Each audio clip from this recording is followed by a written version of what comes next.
in hopes that you can grab a piece of it as inspiration. And as the weeks go by, you stack a piece of inspiration and it becomes something beautiful. Tonight I brought on Karina Seda. So without further ado, here she is. Hi Karina, how are you? Hello, I am good. How are you? Not too bad, not too bad. Thank you so much for joining me tonight. So why don't you go ahead and introduce yourself to the audience tonight? Sure. Hello, everyone. I am excited to be here with you all. Since all day, since the morning, I was thinking about this time. So it is an honor to be here with you all. My name is Karina. I am originally from Puerto Rico. So here is my accent. If you need me to repeat something, if you did not understand something, let me know. I repeat it again, no problem with me. But yes, I am from Puerto Rico, and I moved here in to United States here in Florida, and around 2010 to continue my studies and explore and discover more opportunities for myself. Yeah. Yeah. Nice, nice. And so you moved here in 2010 from Puerto Rico. And are you married? Yes, I am. Did you find your husband in Puerto Rico or did you find your husband here in the States? Well, it is a great story to tell. Well, And bro, let's hear it. when I moved here to Florida and I visit my first church here in Florida, I Yeah. opened that door and guess who I saw that day?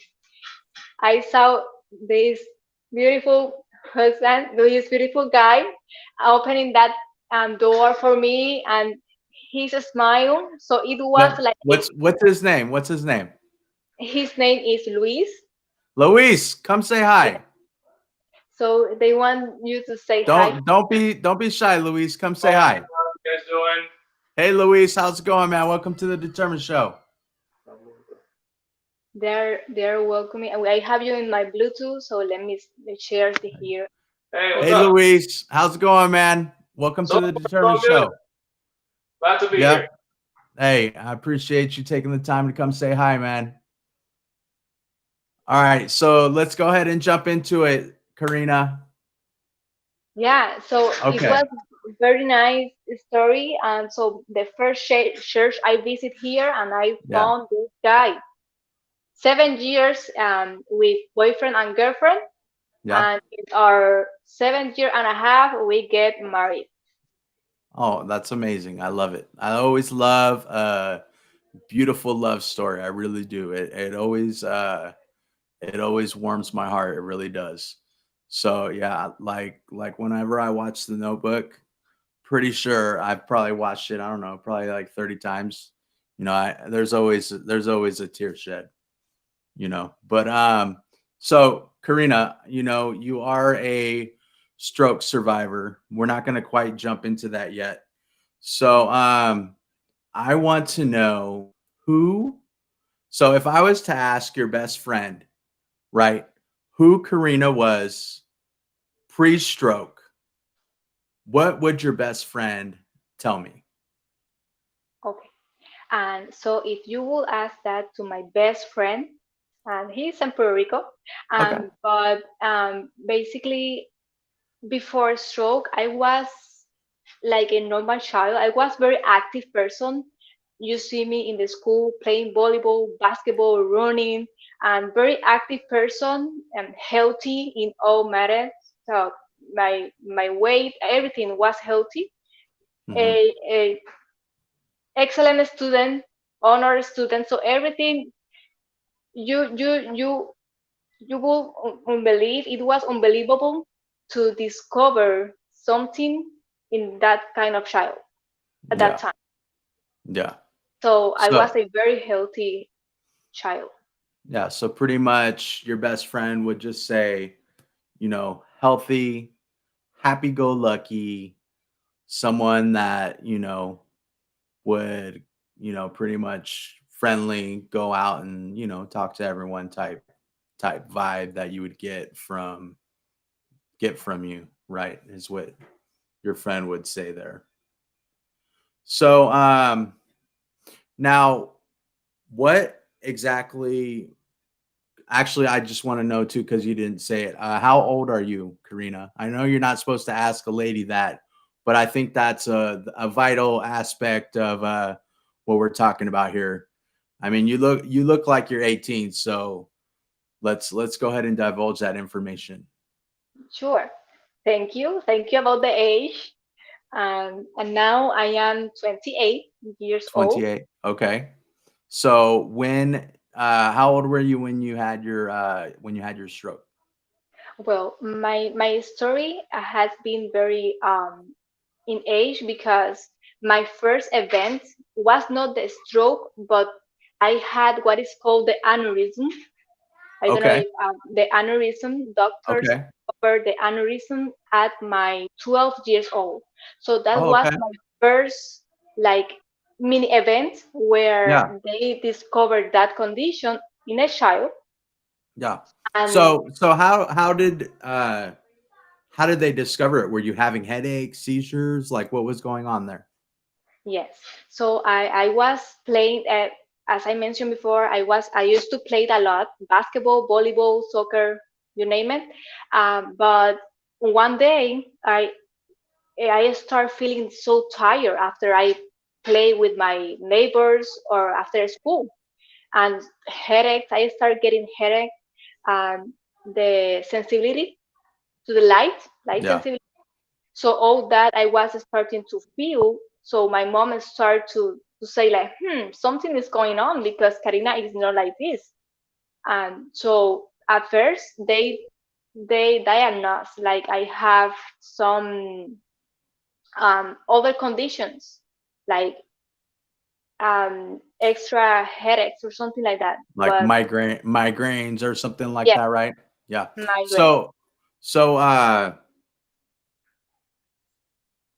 honestly, I completely forgot what I was gonna say. Oh yeah, I remember now. That's kind of one of the things that happens, when you have a stroke, you forget what you're gonna say. So how obviously the headache must have been a few days or something like that, right? I would assume. Yeah, Is that correct? The yeah. migraine? Yes, it was few days Yeah, until okay. it was getting so frequently.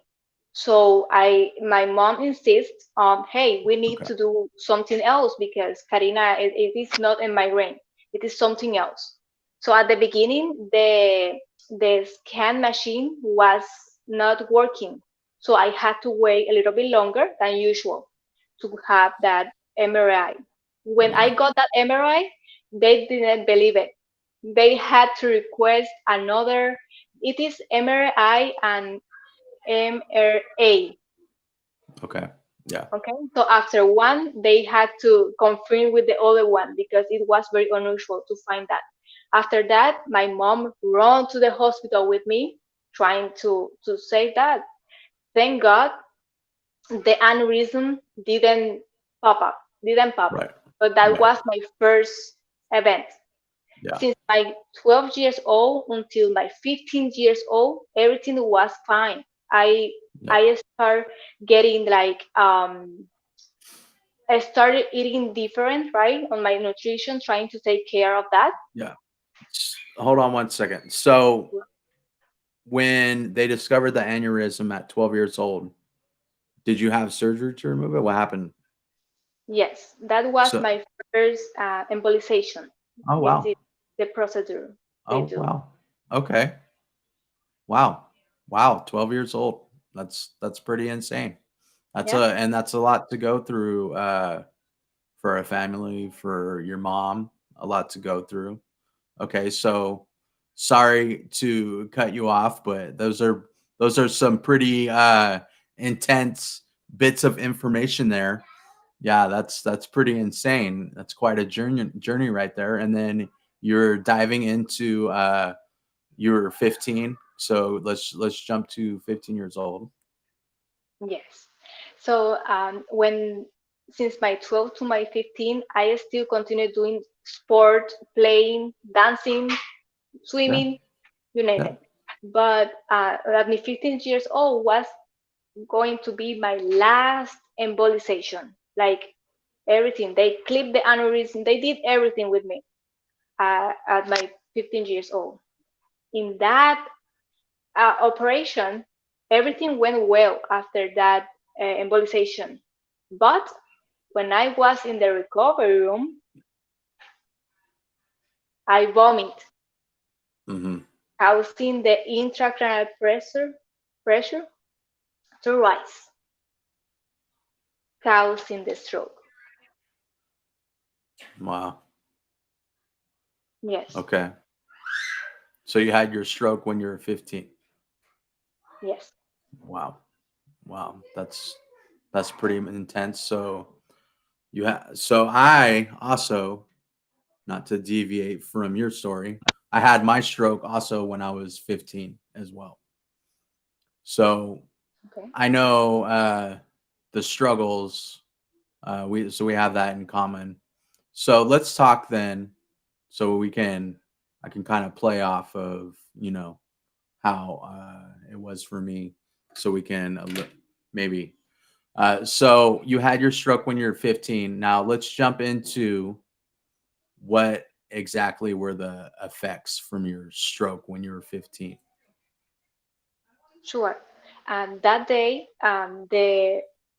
if we look at some studies, the intracranial pressure,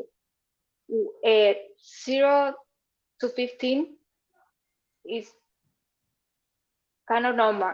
If it goes 18 or higher, the person could die or something else. The person could stay vegetal or something like that. But my intracranial pressure rose to 40. Wow. So it was a I believe that this is what they call a massive hemorrhagic stroke. My stroke Hmm. was a hemorrhagic one. Yeah. And so I was gone twice. It was a chaos because in the hospital they didn't have blood or for transfusion and anything. So it was a Hmm. chaos that time. Um, I was in coma for 2 to 3 weeks. My way to contact with my family, because it is funny. I would like to share here Yeah. the last the last sense we as human beings lost is our hearing. So Huh? the our hearing, hair, the Huh? hearing. Huh? I'm just kidding. I'm Yeah, just kidding. okay. So that is the last thing. But so when I was in coma, and Yeah. my mom and I recommend this to everyone to talk this with your family to have some signal. For example, when I was in coma, I used to contact or communicate with my mom that one one squeeze means yes, and two squeeze means no. So I was able to do that with my right hand. That was Yeah. my good one. So I recommend that to everyone to have that little signal with the Yeah. family is a good thing to have for Yeah. emergencies or any event like that. Very good. Very good. I like that. I like that little tidbit of information there that you're spreading. So you're in a coma for 3 weeks, right? And then obviously, a huge shock to your parents. That's quite obviously the traumatic event there. And then what's the next thing that you remember from waking up from your coma? Sure. Um, I was intubated at that time. So when I wake up, the first thing I remember, and they make me trying to identify who I knew or I remember from my family. So the first thing I remember that day was my best friend. His name, I call him my brother. I don't have brothers, by the way, and so I call him my brother. And I saw him, and my mom asked me, "And who is this?" And when people are intubated, the voice is like, "Yes," Hmm. or So I remember me saying, "He is dead." Uh, That was my first, like, when at first we are like, unconscious. We don't remember things. We do hmm. things that we are not have control of, right? And Hmm. but disoriented is the word. We are disoriented at the beginning, and it was a very long journey for me. And I was very compromised at the beginning, but basically the result after a stroke Yeah, was so let's jump into that. Let's talk about so you woke up from your a coma, and what was the initial results from your stroke? Like, you you said you're compromised. So were you able to move at all, or how did that play out? my face was disfigured, and bandage over Mhm. on my head, um, because they had to do the craniotomy. I know Yeah. that some of you we know about that. Mhm. Um, but I lost all movement from the left side of my body, including my face, from, from here to all sides, including my eyes, where they were stuck looking to my nose. Oh, really? Uh, I had to start everything from zero. Start how to talk, speech therapy, occupational therapy, uh, psychological therapy, everything. Yeah. And I Yeah. had to start everything from beginning, basically. Yeah. Yeah. And then so you woke up from your coma, you realized, basically, you couldn't move anything, and then you started your therapy, right, essentially, you woke up from your coma, gave your body some sort of, rest, maybe a few days or so. What how was therapy for you? What was therapy like? Well, at the beginning, the first thing um, I did, like, I remember the kisses to to try to move your mouth, right? Everything, Hmm. but we just start with faces, trying to do faces, emotions, different faces. um, um, Sensibility. Our sensibility start with that, but it was very hard because I used to do everything with my right hand. So I move my left hand with my right one. So it was very hard, a long path. Um, I was several months in recovery, inpatient recovery, then outpatient recovery, then at home, and I still do at home exercise, and I still going, still going. Awesome, awesome. Now, so when you're in the 7 months inpatient therapy, what all did that entail? Like what Yeah, are you? like what kind of therapy did you do while you're in the 7 months, and then uh yeah, what kind of therapy did you do in the 7 months?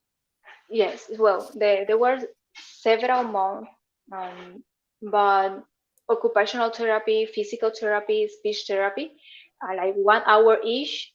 And still, after I finished those hours, when I was in the hospital, still doing some stretches too when I was in the bed in the hospital, because it is very essential. It's not like Yeah. 1 hour exercise and then we need to keep going. We need to keep Yeah. doing some stretches, and it's not like 24/7 because rest is very essential, very important. But take those extra minutes to continue stretches and think about moving our part. Yes. So when you're in the therapy, you're doing your occupational, your physical, your speech. What progress did you see in those months that you were actually in therapy? What progress did you see before you went to the outpatient therapy? The first thing was to be able to move my eyes. That was Yeah. a very big, huge thing for me. Yeah. Improve. I was able to ingest more food because I had problem when we tried to swallow Swallow. swallow when Yeah. I had problem with that. So uh, those things were a good thing to do. But what was good for them to release me from the hospital is to start walking with an Emmy Walker at least. Okay. But And progress. what exactly is that? The Emmy Walker is the Emmy Walker is the four is it's not a Oh, cane, but just a walker. Okay. yeah, the Okay. walker. Yeah. Okay. Threw me off with the ME on there. Okay. And then when you started the outpatient therapy, how long were you in that for? Oh wow. Uh, Years I say, and because it was in 2000, like I could say like 2 years because it was in 2008 the stroke in the hospital. Then I was released, and still when I was released, I was doing therapies at home and then searching for options because Yeah. well, Puerto Rico is different than here, Okay. um, but looking for different offices and still doing the same exercise at home. Yeah. Um, so I would say 2 years, and then when I Okay. moved here, I try like another year or another year and a half, I believe, more Yeah. outpatient therapies. Okay. And then so you left the hospital or the therapy, I'm sorry, uh using a walker. Then you jumped into the outpatient therapy. What when you're done with your outpatient therapy, what was the end result from the outpatient therapy as far as the physical aspect, with your hand, walking in that regard? Sure, everything was a process, Yeah. step by step. I always said, but after the Emmy Walker, I start with a cane of 4 point. I Hmm. called that Antonio. That was my first boyfriend. Sorry, my love. First boyfriend was called Antonio. My cane 4 point for like 6 years, 6 months. I was walking with that cane, and Uh-huh. was funny and interesting the way I left or I didn't use the cane anymore because that was one day I was going to school and I forgot my cane at home. Oh So I wow. was very scary.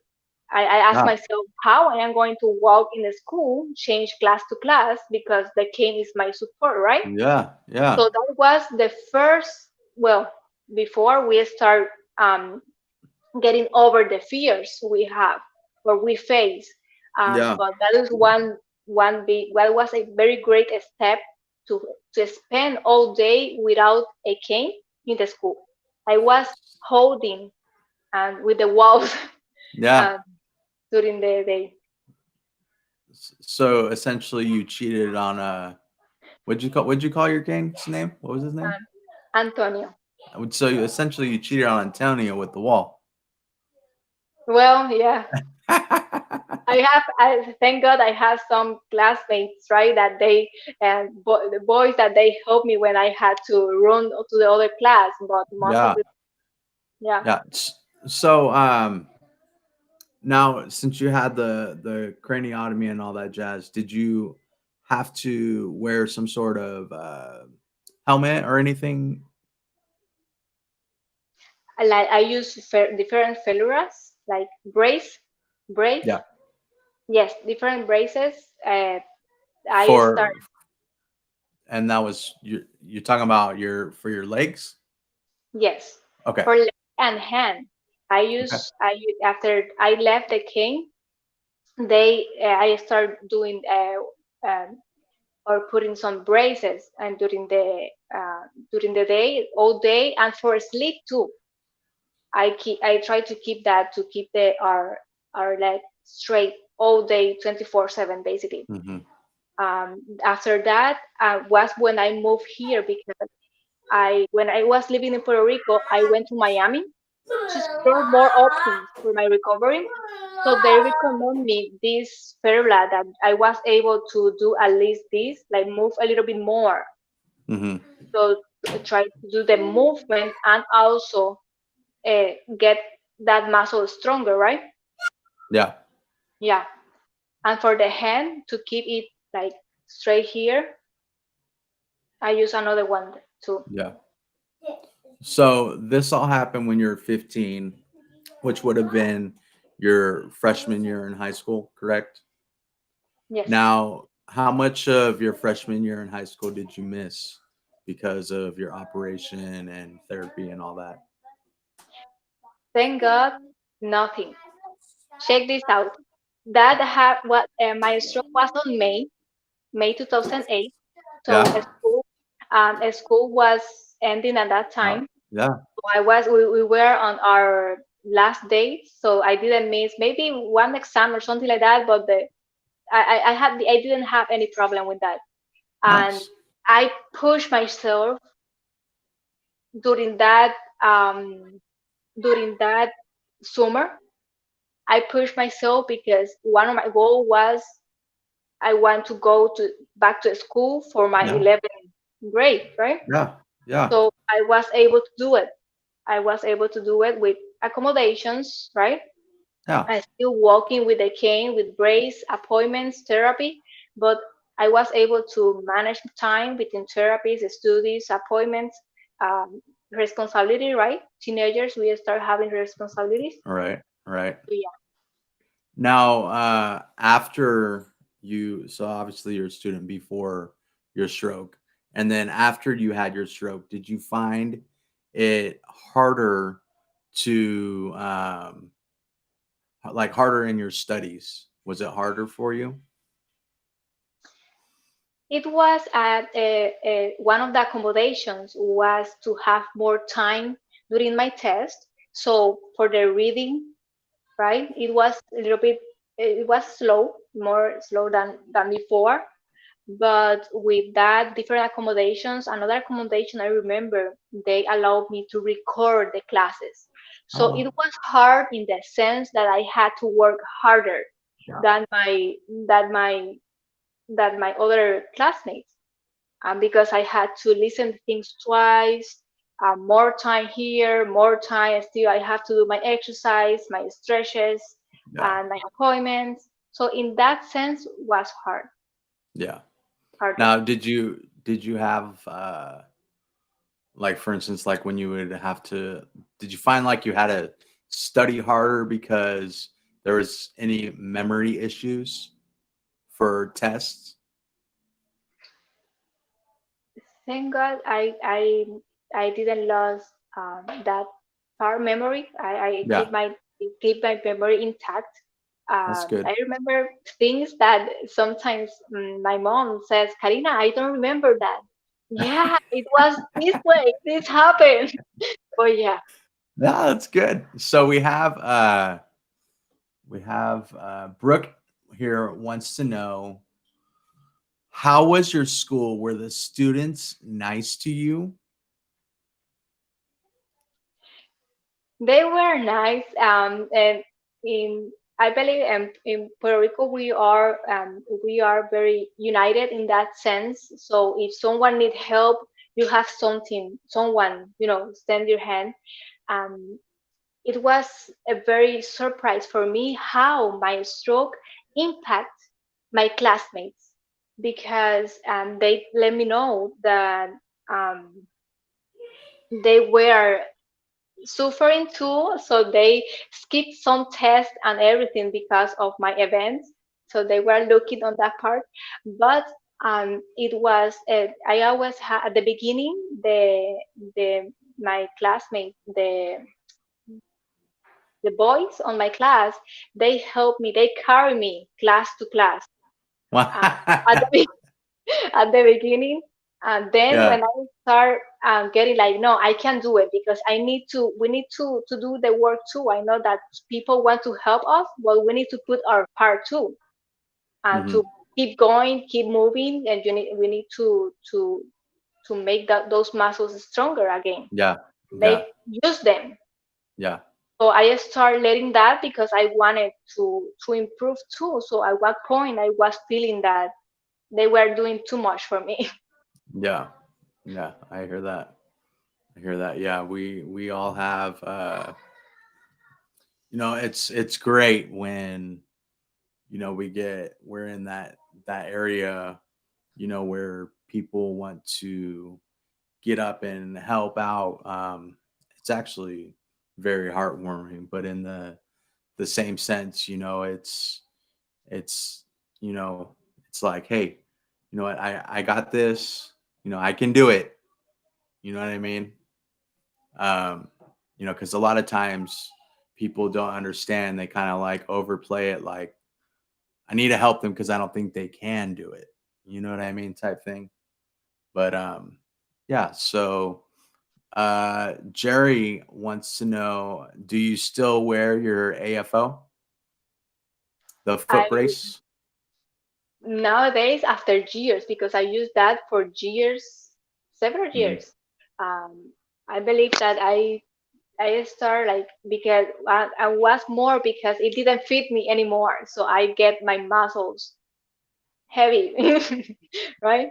Um, um, but because they didn't fit anymore, I didn't use that anymore. But still, I try to keep doing. I cannot emphasize how important for us is to keep those stretches daily.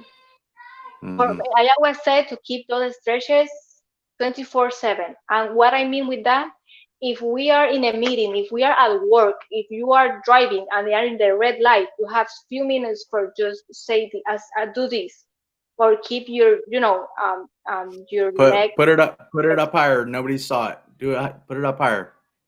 like There you this, go. Yeah. few, and keep those fingers like trying to move them, like do this, try to move them because if we stop doing movement and those muscles could get starting weak, getting weak, and we don't want that. We want to keep them in function. Hmm. So those exercises, if people are now on Christmas time, we are with our family, we are talking, just keep those small stretches Yeah. going.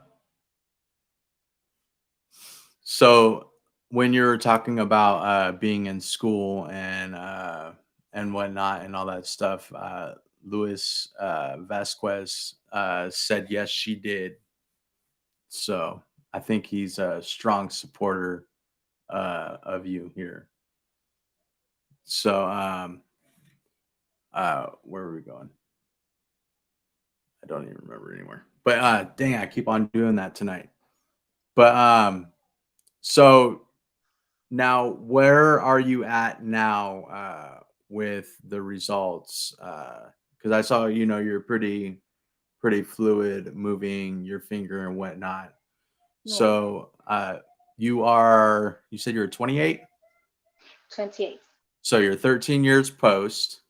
So where are you at now with your recovery? With first to the education part, I keep going. For the education part, very quick, I keep going. I was able to finish my bachelor degree. So in that part, it is it is not impossible. We can do it, and they give us accommodations, and there are a lot of resources we can have to They have do. that done. Yep. Okay, for physically, for my part, I am able to do everything pretty much.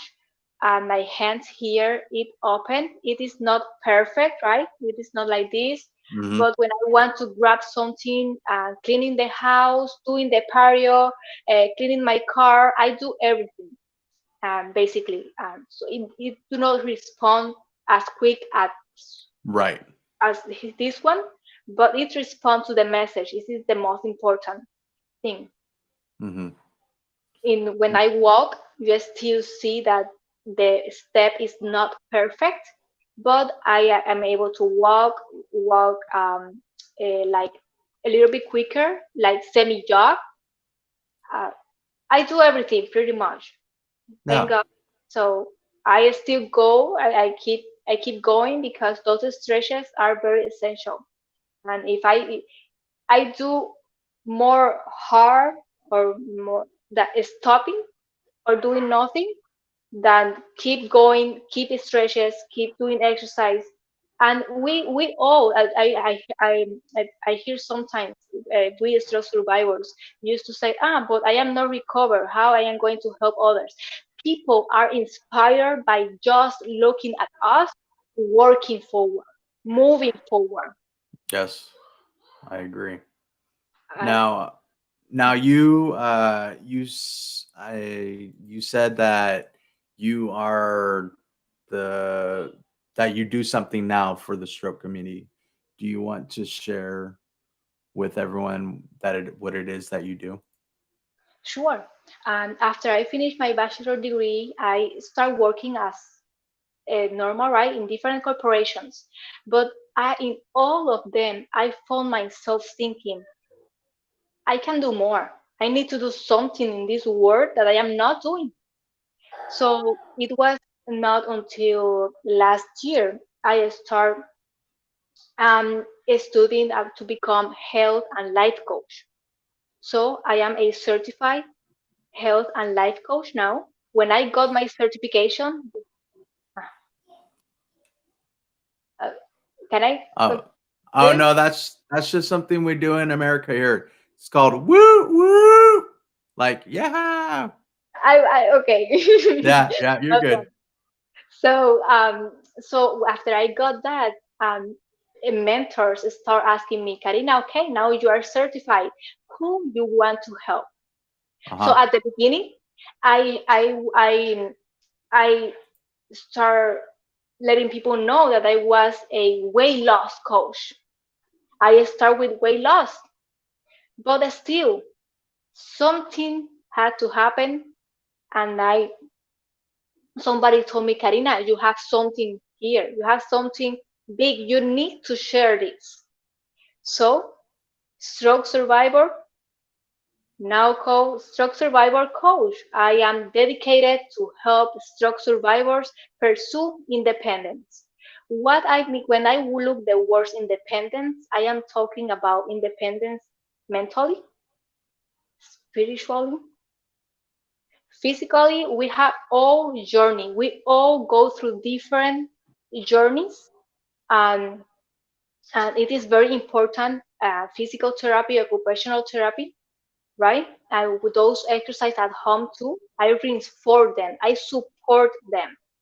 But in my job as a coach is to push you to go out there, go out of your comfort zone, because I believe we stroke survivors can do more. We can do more. Sometimes I know that we respect science, right? We respect all the studies. They are very important for us, right? And on my journey, it was a very hard journey. I Yeah. got people telling me, Karina, you are going to stay like that. Karina, you are not going to walk again. Hmm. Karina, you are not going to graduate. I had, I met a lot of people during my journey. I keep going because we have a purpose here. Yeah. We have something to do here, and that we need to work on that and keep forward, keep moving forward. So I help people to keep going forward, going to pursue that independence. I love it. I love it. Now, what would you say to someone that has essentially given up hope that they can get better. In essence, that let's say that their affected side, because when we have a stroke and we start our physical therapy and whatnot, that's when we see the most progress, right? And our physical therapy is like the first 6 months or so. We see the most progress, and then after the 6 months, you know, it, it kind of does one of these numbers. While it is still, you know, progressing very small, the progress is very small. It's not, the first 6 months it's kind of like this, right? And then after that it's kind of slowly steadying, but you don't really see it because the changes are so minute. So what would you tell someone that is a few years post stroke, and those changes are so small, and obviously, like you said before, you see other people that have had strokes, and their progress, like we've said before, also every stroke is different. So you see other people that have had strokes, and their progress is so much different or so much better than yours. So what would you say to that person if they're just like, I give up. Like, my hand's never gonna get better. My leg's never gonna get better. Like, how would you coach them up? What would you say to them? Well, for that reason, I love to work with us personally. My work is deep. I got deep. It's not Yeah, just like, okay, you got this. yeah, It's deep. yeah, The deep. yeah, So first, we are unique. We are all different. We are all have different purposes here. We all go through different phases, but during the process, something stopped. Something had to keep to stay on that stage. Something. So we need to look. We need to investigate more, and we are going to discover what that happened. Once we discover that, we need to work on that, because I am not going to give you alone. I cannot leave you alone. I cannot. It is. Now we are with the COVID thing. If I am able to go out there with you to do exercise every day, believe me, I do it. yeah, And so um, something had to. So, there are so many options, so many things we can do. We need to try all. So if hmm, you didn't do this, okay, do that. Okay, this doesn't work. Okay, let's try that one. So something. There are so many resources, so many things we can do. The less thing we can do is to stay on bed and do nothing. If you are yep, doing nothing, nothing is going to happen. hmm, To work on. We need to work and harder. yeah. So essentially, right, it's all about the mindset. Like, you have to have the right mindset going into your therapy. If you have the negative mindset, you've given up. You got to have the positive mental attitude, positive mindset going into it. So, um, if you don't have the positive mindset going into it, how do you reach that person? How do you change their mindset? So, let's say, for instance, right, I'm a parent, my child had a stroke. They are just, like I said, I'm never going to get better, mom. I'm, my progress is done. I'm the parent. I'm saying, Karina, I need your help. Please help me. Please talk to my son. He's given up. Please help. Sure. So it sounded like, from what I kind of grasped a little bit, and you can elaborate or correct me if I'm wrong, kind of sound like you said, find the root cause of why they've given up. Is that kind of what you said, or did I misunderstand that? Kind of. Another, I think, in this scenario, right? Look, we have multiple scenarios about different strokes and so on. But another example I can give to compare to this is that behind every action, behind every how can I say this? Behind every attitude, there is a why. Mm-hmm. Are you with me? Yeah. Yeah. So it's just finding out the why and then addressing the why. And then from there, getting them back onto the motivated side. Right. And working through it. So Yeah. me as a coach, I don't just motivate you, I educate you, I give you tools to move forward. You are going to have someone who understands you, who Mm-hmm. goes through this, who know how you feel, who know things we need, because most of the cases we need some things that not all people know about, because we keep that to ourselves. It's like, oh, I am not going to do this, or I am not going to try to run because, oh, what people are going to say. They are going to see me using my only one hand. What they are going to say. There are other things we go through that sometimes we don't think about it and keep that in the closet. Keep that in the closet. Yeah. No, need to work on several things before going or Yeah. moving forward. Yeah. Excellent. I love it. So we have a question here from Jonathan Miller here. It's a pretty good one. What goal achievements are you most proud of post stroke, big or small? Um, one, No, only you one. say however many you want. We want to hear them. Well, I am But let's start with the biggest one first, and then you can trickle down. We want to hear the one that you're most proud of, and then we can trickle down from there. okay. The most proud, and this is I I believe in God. Yeah. Most proud after a stroke, I was able to connect. I was able to meet Him. I was able to. Nowadays, I am able to serve Him and Hmm. have that no price. Yeah. Things in this world, I was able to finish my bachelor degree.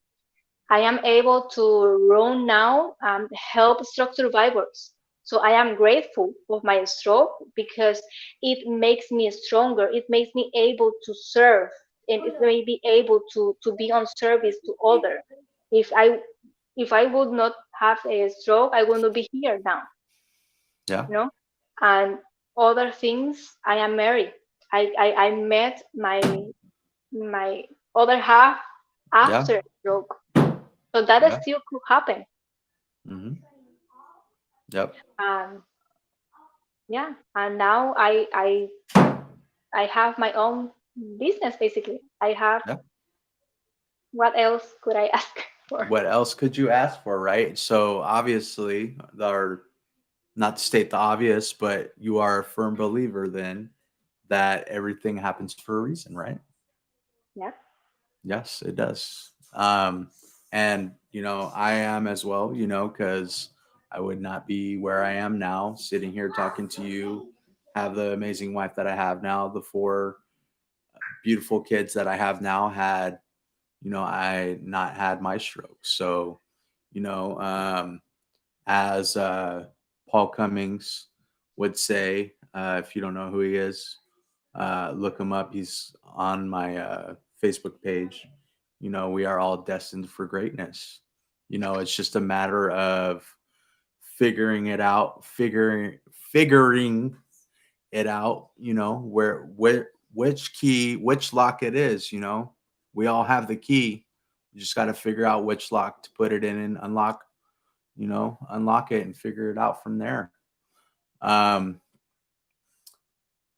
uh, So let's go ahead and do you have any final thoughts for our community, Karina?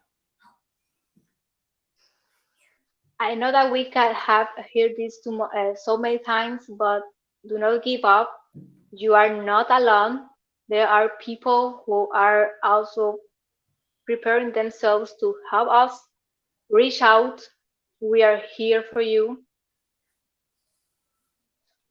and keep going. I believe you can do it. You all can do it. If we are able to do it, you can too. I love it. Love it. So just to add on top of that, my final thoughts is, we cannot change the past on what happened. We can only live in the present, be the best versions of ourselves, and, continue to push forward and work on our future. And we are not fortune tellers. We can't tell, what's going to happen in the future. But if we're going to be the best version of ourselves in the moment, our future can be bright, it can be endless. And as I think it's Rihanna, as Rihanna would say, shine bright like a diamond, right? I think it's Rihanna. I don't know. I'm horrible with those lyric things. Well, But we are two. huh? We are two. We are not two. You're supposed to give me a assist there, Karina. So let's go ahead and see who we had in the show tonight, okay? So I think we had some of your fans here. All right, so we had Lynette Price. We had Lillian Morales. And then we had Jerry Wald, Jonathan Miller, Salute Linda, Brooke Allen, Luis Vasquez, Brad LeMay, Let's Talk Stroke, Salute Linda, I think I already said her, Shannon Garman, and I believe that's it. Thank you all so much for joining us tonight. Lillian Morales wants to know more about her, but we will have to do another show with Karina for that, the second one. Karina, again, and your husband for coming in. Thank you so much for coming on and sharing your testimony on the Determined Show. I appreciate you so much for doing that. So I always conclude my shows with the prayer. So let's go ahead and do that. All right. Dear Heavenly Father, thank you so much for putting yet another person in my path so that they can share their testimony to hopefully bring a spark into their life that they too can continue on their journey to improve within their therapy, that they can get better and instill the will to push forward. In Jesus' name we pray. Amen. Amen. All right, Karina, thank you. Thank you so much. It was an honor. Thank you.